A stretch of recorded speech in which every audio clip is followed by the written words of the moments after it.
GS এক্সারের বিষয়ে যদি বলি, এর যেই লাগায় রেখে দিয়েছে এটা কোনো কাজের না আসলে। লুকিং গ্লাসে আমি নিজেকেও দেখতে পাচ্ছি না। আসলে ফোর্থ গিয়ারে দিয়ে টানলে আসলে এর পাওয়ার ফিল করা যাবে না। এর পাওয়ার ফিল করতে গেলে আমাদেরকে আরও একটু পুল আপ করতে হবে। কি খাবার তো অবশেষে পেয়ে গেলাম হচ্ছে G S X R and light on, mike checking, হ্যাঁ ওকে মাইক ঠিক আছে, এই যে লাইট ইন্ডিকেটার জ্বলছে, ওকে। তো অবশেষে আসলে অন করতে পারলাম, বাট এর যে লুকিং গ্লাসে কিছু দেখা যাচ্ছে না, তাই বলতে পারছি না আসলে কী অবস্থা এখন। আপনারা দেখতে পাচ্ছেন কি, আর শূন্য এমন এক সময় বের হলাম, বৃষ্টিও এখন আসলে শুরু হচ্ছে বলতে গেলে। ওকে, তো বের হয়ে পড়েছি, মনে হয় রেকর্ডিং, হ্যাঁ চলছে recording. Hello everyone, so this is your list favourite moto blogger, moto visionary. And আজকে আমি আনছি হচ্ছে জিএস এক্সআর। এটা হচ্ছে আমার এক ফ্রেন্ড আনছে আর কি। তো ওর হচ্ছে গ্যারেজ রয়েছে, তো আপনারা হয়তো বা কেউ চিনতে পারেন, চিনলেও। তো ওর হচ্ছে গ্যারেজ রয়েছে, ওর কাছ থেকে মূলত নিয়ে আসা। অ্যান্ড জিএস এক্সআর আসলে চালালে কেমন লাগে সেটাই দেখার জন্য আর কি মূলত আনা আজকে। আর এমন সময় আনছি যে বৃষ্টি শুরু হয়ে গেছে অলরেডি। তবে এখনও বাইকের আসলে সেই রকম ফুয়েল নেই, এখন কী যে অবস্থা জানি না। এই জন্য বেশি দূর যাওয়া যাবে না আসলে। তবে আশপাশেই দেখি, আশপাশে একটু ঘুরি ফিরি, অ্যান্ড দেন আবার বাসায় চলে যাবো, কেননা বৃষ্টি অলরেডি মনে হচ্ছে যে ভালো মতোই শুরু হয়ে যেতে পারে। আর আমার হেলমেটের যা ওয়েট, মাথা ব্যথার অবস্থা পুরাই খারাপ।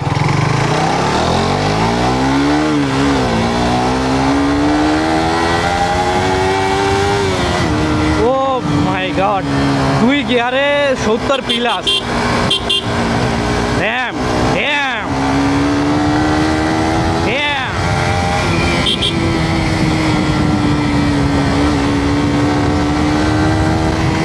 আসলে স্পোর্টস চালানোর একটা মজা আলাদা, আর নেকেট চালানোর একটা মজা আলাদা। স্পোর্টসে সিটিং পজিশনটা একটুখানি প্যারা দেয়, তবে স্পোর্টসের টেনে মজা, এইটাই হচ্ছে মেন বিষয়। আর আমার যে কমিউটার রয়েছে, কমিউটারের মজা হচ্ছে বসে থেকে মজা। বসে থেকে আসলে মাথার কোনো পেইন লাগে না, ব্যাক পেইন লাগে না, কোনো কিছু লাগে না, এইটাই সবচেয়ে একটা ভালো বিষয়। আর স্পোর্টসে তো টেনে টুনে বললামই মজা অনেক বেশি। তো আর স্পোর্টসে এই জিএস এক্সআরটা আমার কাছে মনে হচ্ছে যে হ্যান্ডেলিং অ্যান্ড মোটামুটি সব কিছুর দিক থেকে অনেক বেশি ভালো আছে। তবে হাতে ভাইব্রেশন ফিল করছি, এখন এই ভাইব্রেশনটা আসলে কীরকম হচ্ছে বলার মতো না। গতকাল রাত্রেবেলা এই জায়গায় সামনে অ্যাক্সিডেন্ট হয়েছিল, হয়তোবা যারা দেখছে তারা জানে। এখানে একটা শিয়ালের সাথে অ্যাক্সিডেন্ট হয়েছিল গতদিন, আমি শর্টসে অলরেডি আপলোড করে দিয়েছি, আপনারা দেখে নিয়ে যেতে পারেন।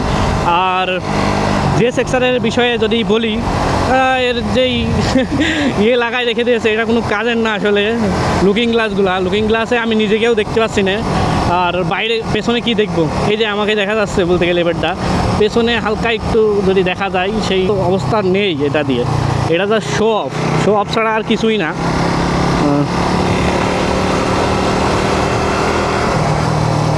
এই যে সবুজ সুন্দর এলাকায় ঘোরা মজায় আলাদা। আসলে ফোর্থ গিয়ারে দিয়ে টানলে এর পাওয়ার ফিল করা যাবে না। এর পাওয়ার ফিল করতে গেলে আমাদেরকে আরও একটু পুল আপ করতে হবে।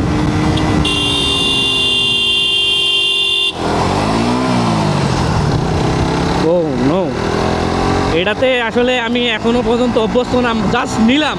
আর এই সময়ে একটা রিস্ক হয়ে যায় একটু টানাটানি করা আর কি। তারপরেও একটা কনফিডেন্স আছে বলতে গেলে, যে জিএস এক্সআর চালাতে গেলে আসলে কনফিডেন্সটা অনেক সুন্দর। আর মোটামুটি আমার এটা ফার্স্ট টাইম চালানো আর কি, যেটা সত্যি আর কি, একেবারে সত্যি কথা যে এটা আমি ফার্স্ট টাইম চালাচ্ছি। তো সেক্ষেত্রে এটাতে লং ট্যুর দিলে কেমন হবে, এটাতে শর্ট ট্যুর দিলে কেমন হবে, এটা আসলে ভাইব্রেটের কীরকম হয়, আসলে ইঞ্জিন কীরকম হিট হয়, এইসব কোনো বিষয়ে আমার কোনো আইডিয়া নাই। তো এইসব বিষয়ে আমার কাছে জিজ্ঞেস না করলে অনেক বেশি ভালো হয়। বাট আমি বলবো যে একটা বিস্ট আসলে, যে পাওয়ার যেরকম ডেলিভারি দেয় 150 সিসির ভিতরে, এইটাই সবচেয়ে বেশি পাওয়ারফুল বাইক, যেটা হয়তো বা আপনারা জানেন যে যেটার টর্ক হচ্ছে প্রায় 14 নিউটন মিটার অফ টর্ক, আর পাওয়ার হচ্ছে প্রায় 90 বিএসপি মতো, 80 কি 90 বিএসপি আমার সঠিক খেয়াল নেই, যত সম্ভব 90 বিএসপি মতোই হবে। আর এটা যেটা দেখালাম যে এটার পার গিয়ার রেশিও অনেক বেশি ভাই, সেকেন্ড গিয়ারে 70 প্লাস, দিস ইজ ইনসেইনলি, মানে ইনসেইন একেবারে, পুরাপুরি অবিশ্বাস্য ব্যাপার একটা, যে সেকেন্ড গিয়ারে 70 প্লাস ওঠে। খুব কম গাড়ি আছে 70 প্লাস যায় সেকেন্ড গিয়ারে। আর এটার হালকা একটু হ্যান্ডেল কাঁপাকাঁপি করছে, যাই হোক বিষয় না। আর শুক্রবারের দিন আজকে, শুক্রবার, এখন বাজে হচ্ছে 2:33। তো যেই সমস্যাটা হচ্ছে সেটা হচ্ছে আমার হেলমেটটা ভারী হওয়ার কারণে আমি যে সোজাভাবে তাকিয়ে থাকবো সেটা পসিবল হচ্ছে না।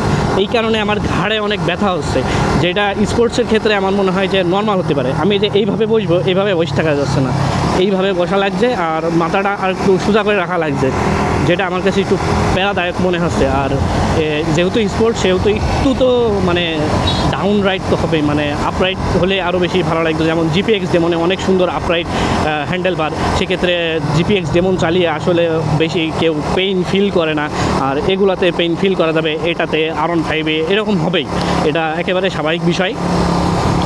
আর যেহেতু আমি বলেই দিলাম যে এটার বিষয়ে আমার সেরকম ধারণা নাই, তো আমি সেহেতু এর খারাপ বিষয় ভালো বিষয় কোনো কিছুই বলবো না, বাট একটা পাওয়ারফুল মেশিন চালাচ্ছি, আসলে এটা অনেক ভালো লাগার একটা বিষয়। যে অনেক দিন আসলে ইচ্ছা ছিল চালানোর, বাট সময় সুযোগ কোনো কিছুই হয়ে ওঠেনি, সেই জন্য আসলে চালালাম। আর এটাতে যে সমস্যা সেটা হচ্ছে পিলিয়ন সমস্যা, পিলিয়ন আসলে বসানো যায় না, বিশেষ করে যদি মহিলা মানুষ হয় পিলিয়ন আসলে বসানো খুবই টাফ। এই জন্য আমি আসলে পিলিয়ন নিয়ে এটা রাইড করতে চাই না, আর সেই জন্য আমি সিঙ্গেলে চলে আসলাম আজকে। হয়তো বা এখনও অনেকেই মিটারের দিকে লক্ষ্য রাখছেন, তো মিটার যদি দেখতেছেন আমি আসলে সেরকমভাবে পুল করছি না, কেননা মিটারে এদিক মানে দেখতে পারেন যে ফুয়েলের অবস্থা খুব একটা ভালো না। তো এটা যেহেতু আমার না সেহেতু অনেক দূর তারপরেও চলে আসছি, প্রায় 3-4 কিলো পার হয়ে, তারপরেও যে ফুয়েলের এই অবস্থা, এখন রিস্ক হয়ে যেতে পারে যে এত দূর যাবো, ফুয়েল দেখালো শেষ হয়ে গেল, আমার ঠেলতে হতে পারে। এই জন্য আমি কখনোই যাবো না যে হচ্ছে আমার কারণেই হোক ওর বেশি ফুয়েল ফুরিয়ে যাক, আর যাই হোক না কেন, বাট টানা যায়, যেটার জন্যই আসলে GSX-R সবাই ভিডিও দেখে যে টানলে আসলে কীরকম দেখা যায়। এই যে একটা সুন্দর মোড়, এই মোড়ে বাইক যে শুইয়ে ফেলে যে কী মজা, আমার তো আসলে এক্সপিরিয়েন্স নাই, এই জন্য আসলে বাইকটা আসলে শোয়াতে পারছে। বিশেষ করে এটা নিজের বাইক না, নিজের বাইক হলে যে পরিমাণে কনফিডেন্সলি শুয়ে ফেলা যায়, অন্যজনের বাইক নিয়ে সেটা কোনোভাবে পসিবল না। আর বাইকের সাউন্ড আসলে কতটুকু শোনা যাচ্ছে কমেন্ট করে জানাবেন যে বাইকের সাউন্ড আসলে কতটুকু শোনা যাচ্ছে। আমি এখন রয়েছি চুয়াডাঙ্গা আলমডাঙ্গা রোডে। তো চুয়াডাঙ্গা আলমডাঙ্গা রোড হচ্ছে মানে বলতে গেলে চুয়াডাঙ্গার ভিতর সুন্দর একটা রাস্তা, তারপরে চুয়াডাঙ্গার থেকে মেহেরপুরে ওদিক মানে একটা সুন্দর রাস্তা, কিন্তু মেহেরপুরে গেলে মানে আমঝুপি যাওয়া ছাড়া মনে হয় যে রাস্তায় পাওয়া যাবে না, এরকম একটা পরিস্থিতি হয়ে যাবে। সেই জন্য কাছাকাছি আসলাম, আবার কাছাকাছি ব্যাক করে চলে যাব। আর আজকে যেহেতু শুক্রবার, কেবল 2:30 বাজে, এখনও পর্যন্ত খাওয়া দাওয়া করিনি, নামাজ পড়েই জাস্ট বাইকটা দেখলাম ওর বাড়ির সামনে, আমি নিয়ে বের হয়ে পড়েছি আর কি। তো যতটুকু দেখছেন যে আমার বাড়ির সামনে থেকে আসলে নিয়ে আসছি বাইকটা।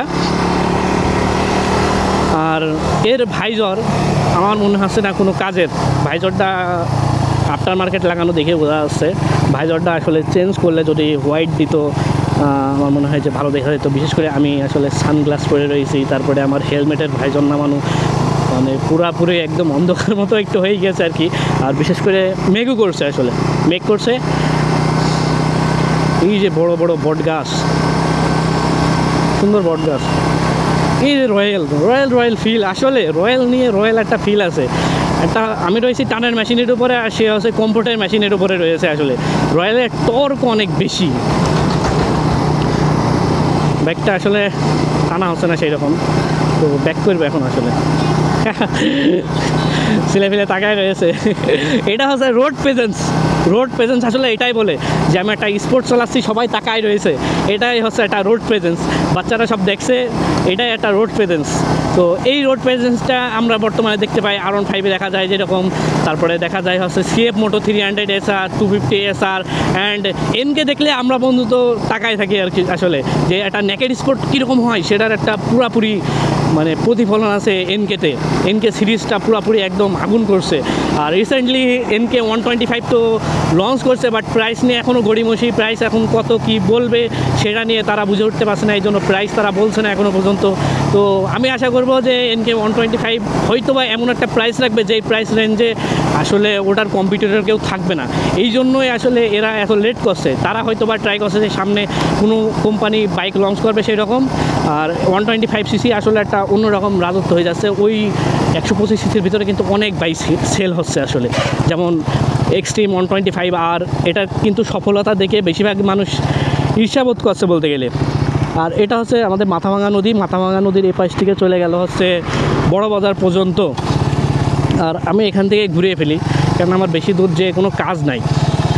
আর এটার যে সিটিং পজিশন, এটার সিটিং পজিশনটা ভালো আছে মোটামুটি। আর যে কোনো হাইটের লোক, এইটাই সবচেয়ে ভালো বিষয়, যে কোনো হাইটের মানুষই আসলে চালাতে পারবে। আসলে GSX চালালি রোড প্রেজেন্স পাওয়া যায় মারাত্মক লেভেলের। সবকটাই তাকায় থাকে বলতে গেলে GSX নিয়ে যখন টানা হয়, কেননা জানে যে একটা বিস্ট আসছে আসলে 150cc ভিতরে সবচেয়ে একটা বিস্ট। শুধু 150cc না, এটা অনেক 200-250cc এমনকি 300cc পর্যন্ত কাঁপায় রেখে দিয়েছে এটা টপের কারণে। তো এটা টপ আসলেই মানে অনেক বেশি। তবে একটা কথা না বললে না, GSX এর সাথে খুবই বেশি কম্পেয়ার করা হচ্ছে যে হচ্ছে GPX Demon 250। তো GPX Demon 250 অবশ্যই একটা পাওয়ারফুল মেশিন, যেটাতে 250cc ইঞ্জিন রয়েছে। তার সাথে সাথে ওইটাতে আসলে টর্ক অনেক বেশি, পাওয়ারও অনেক বেশি, 29 bhp power and 23 Newton-metre of torque, যেখানে তুলনা করা হচ্ছে মাত্র 14 নিউটন-মিটার অফ টর্কের সাথে। আর এই যে বাচ্চা কাচ্চা এরা বারবার দেখছে তো বাচ্চা কাচ্চারা আসলে GSX আর R15 এগুলো খুবই পছন্দ করে বলতে গেলে। তো এইটার যে টর্ক, এটা মাত্র 14 নিউটন-মিটার অফ টর্ক। এই কারণে এটার টপ পাইতে অনেক বেশি লেট হয়। হয়তো বা 167 ওঠে, এটা টপ ঠিক আছে, বাট এটা পাইতে অনেক বেশি লেট হয়, যেটা কিনা আপনার GPX যেমন 250 খুব তাড়াতাড়ি অ্যাচিভ করে, এবং CF Moto 300 SR তারও আগে অ্যাচিভ করে, কেননা এগুলার পাওয়ার অ্যান্ড টর্ক হিউজ। আর যত সিসি বেশি হবে তত মানে চালিয়ে মজা হবে। আর তার সাথে সাথে বাইক অনেক বেশি স্মুথ হবে। আর এই বাইকটা আসলে স্মুথ না এমন না, বাট এটা স্মুথ আছে যদি শুধুমাত্র এর লিমিটের ভিতর পুশ করা হয়। এর লিমিটের ভিতরে পুশ করা বলতে গেলে এর লিমিট হচ্ছে হয়তো বা 120-30, এর ভিতরে পুশ করলে হয়তো বা সেই রকম ভাইব্রেশন দেখা যাবে না। বাট এটা যদি সেই পরিমাণে ভাইব্রেশন 160-50 এরকম তোলা হয়, তাহলে অবশ্যই ভাইব্রেশন তো অবশ্যই দিবে। আর এটা স্পোর্টসে ভাইব্রেট থাকবে না, এটা ছাড়া তো স্পোর্টসই হয় না। প্রত্যেকটা স্পোর্টসই আসলে বাইক ভাইব্রেট করে। আর যদি স্মুথ বাইক নিতে হয়, সেক্ষেত্রে অনেক বাইকগুলাই রয়েছে যেগুলো অনেক বেশি স্মুথ আছে। আর যেহেতু সিসি যেগুলো বেশি হয়, সেগুলো আরও ভাইব্রেট আর কি কম করে। তো অনেক কথাই আসলে বলে ফেললাম GSX নিয়ে, আসলে ফার্স্ট রাইড তো এই কারণে আসলে অনেক কথাই বলতে মন বলে। আর যেহেতু অন্যজনের বাইক, সেহেতু খুবই সাবধানে চালাতে হবে।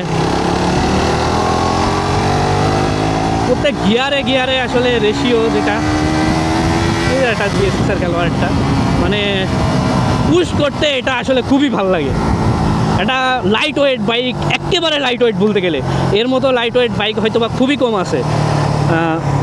আর এটা চালিয়ে মজা শুধুমাত্র বলতে গেলে ট্রেনে, এটা স্পোর্টস আসলে ট্রেনেই মজা আসলে।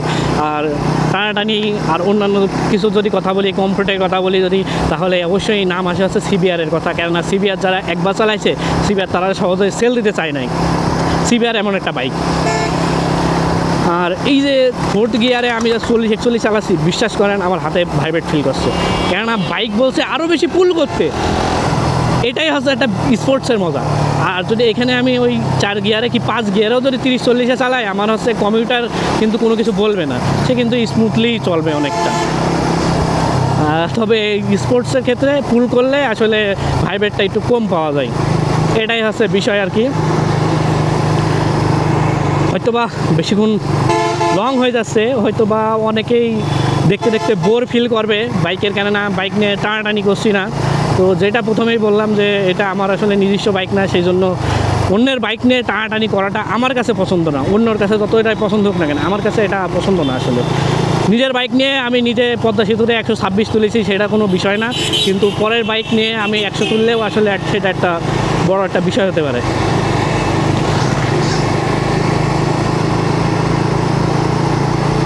আর বাইকের সাউন্ডটা কি, সাউন্ডটার বিষয়ে হয়তো বা বলিনি, বাইকের সাউন্ডটা আসলে কড়া একদম, অনেক সুন্দর একটা সাউন্ড এসছে। বাইকটা হ্যান্ডেল হাঁটা হালকা কাঁপাকাঁপি করছে। এটাতে যদি স্লিপার ক্লাস দেওয়া হয়তো আমার মনে হয় যে ক্লাসটা অনেক বেশি নরম হয়ে যেত আর ভালো লাগতো। স্লিপার ক্লাস না দেওয়ার কারণে এটা হয়তো ওয়েট মাল্টিপ্লেট ক্লাস, তো ওয়েট মাল্টিপ্লেট হওয়ার কারণে এটার আসলে ক্লাসটা অত বেশি ভালো না আসলে বলতে গেলে, মানে নরম না। জিক্সারের যতগুলা মডেল রয়েছে বেশিরভাগ সবকটাই এরকম শক্ত শক্ত ক্লাস, গিয়ার ওঠানামা, গিয়ার শিফটিং, এগুলো সব কিছু হার্ড আসলে। জিক্সার জিএসএক্সআর সবকটার একই অবস্থা। আর ব্রেকিংয়ের যদি কথা বলি, ব্রেকিংটা তো বাইক তো সেই। আর বিশেষ করে কনফিডেন্স, একটা কারণে আমি কনফিডেন্স পাচ্ছি যে ডুয়েল চ্যানেল এবিএস রয়েছে এটাতে। তো ডুয়েল চ্যানেল এবিএস হওয়া সত্ত্বেও এটা যদি আপনি সেকেন্ড হ্যান্ড পারচেস করতে চান, সেক্ষেত্রে আমি আশা করছি এটা হয়তো বা 3.5-এর ভিতরে পাওয়া যাবে খুব ইজিলি। আর এটার ট্রিপ বিতে রয়েছে, ট্রিপ এ বি কী করে সিলেক্ট করে এখানে দেখা যাচ্ছে। ট্রিপ বি টোটাল আছে 9446 কিলো। এটা যদিও বা জেনুইন না, আমি ভুলে দিচ্ছি এটা জেনুইন না আসলে, কেননা দেখে বোঝা যাচ্ছে, একটা গাড়ির কন্ডিশন দেখে আসলে বোঝা যায় যে গাড়ির কত কিলো চলতে পারে। এটা আমার কাছে তো মিনিমাম মনে হচ্ছে 15-20 হাজার চলেছেই, কেননা এখান থেকে রং উঠে পড়েছে, বিরাট একটা বিষয়। ব্রেকের ওখান থেকে রং উঠে পড়ছে, এখানে জং ধরে গিয়েছে। বাইকটা আসলে কোনো দিনও না এই যে 9000 যে কিলো দেখাচ্ছে, আমার গাড়ি তো 9700 কিলো চলা হয়ে গিয়েছে, তাই আমার বাইক একদম ব্র্যান্ড নিউ এর মতো রয়েছে, আপনারা যারা জানেন।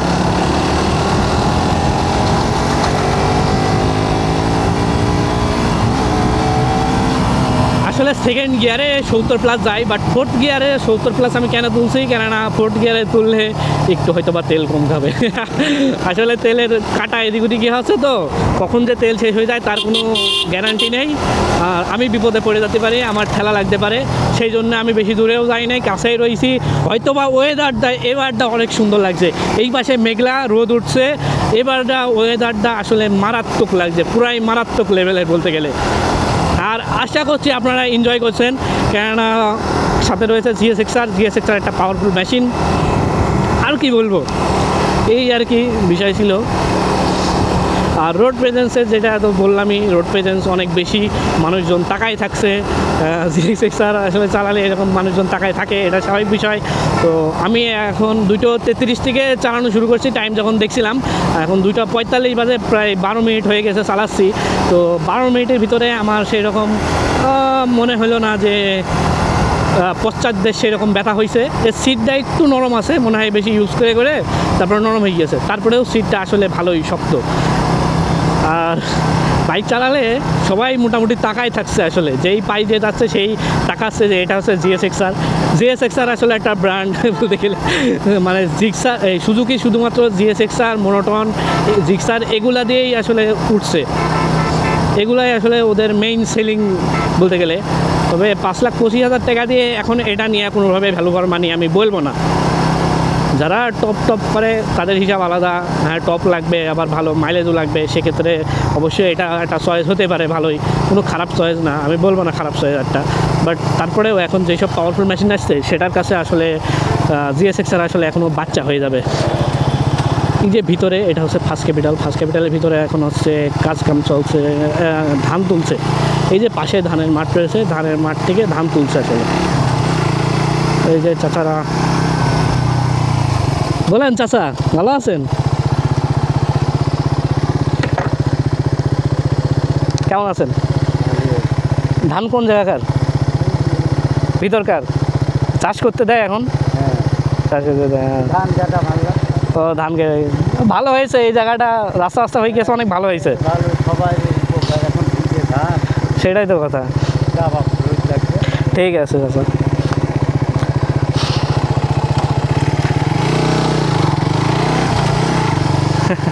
আসলে সবারই কথা বলতে মন বলে, আসলে যখন টাকা পয়সা থাকে মানুষ বলে হাউ আর ইউ, অ্যান্ড যখন টাকা পয়সা থাকে না সেখন জিজ্ঞেস করে হু আর ইউ। অ্যান্ড এটা হচ্ছে ফার্স্ট ক্যাপিটাল। আমার মনে হচ্ছে যে এখন হয়তো বা ক্লাস তো চলার কথা না, এখন তো ক্লাস চলার কোনো কাহিনীই নেই। আজকে শুক্রবার, এদের আবার ছুটির দিনগুলোতে ক্লাস হয়, এটা একটা বিষয়, ছুটির দিনগুলোতে এদের ক্লাস হয়।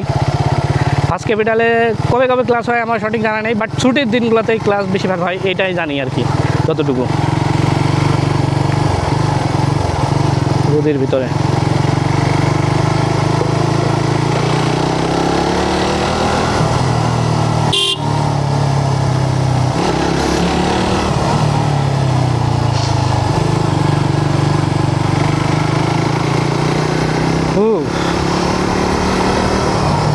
গ্লাসটা অটোমেটিকলি নড়ে গিয়েছে, কোন দিকে চলে গিয়েছে ঠিক নাই।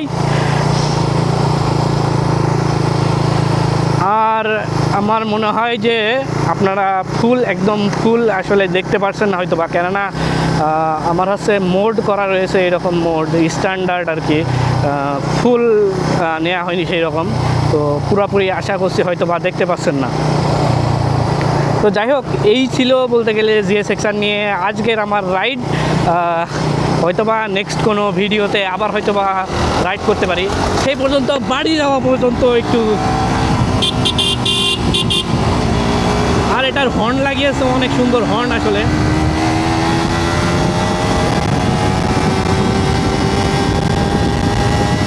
হার্ড গিয়ারে 101, ওয়াও, হার্ড গিয়ারে 101।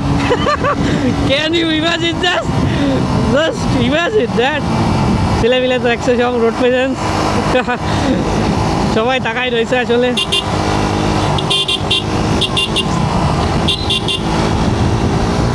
জিএস এক্সআর, হ্যাঁ, হ্যান্ডেলেই মজা আছে সব কিছু, বাট একটা ইউএসডি যদি দিয়ে দিত ভাই, এনাফ থাকতো একটা, মানে 5,20,000 টাকা দিয়ে আর কোনো দিন ভ্যালু ফর মানি আমি এটা বলার মতন নেই আর কি। কেননা এটা 4 লাখ টাকায় তার কম্পিউটারে চলে এসছে, 4,58,000 টাকায় তার একদম ভালো মতো কম্পিউটারে সব চলে এসছে।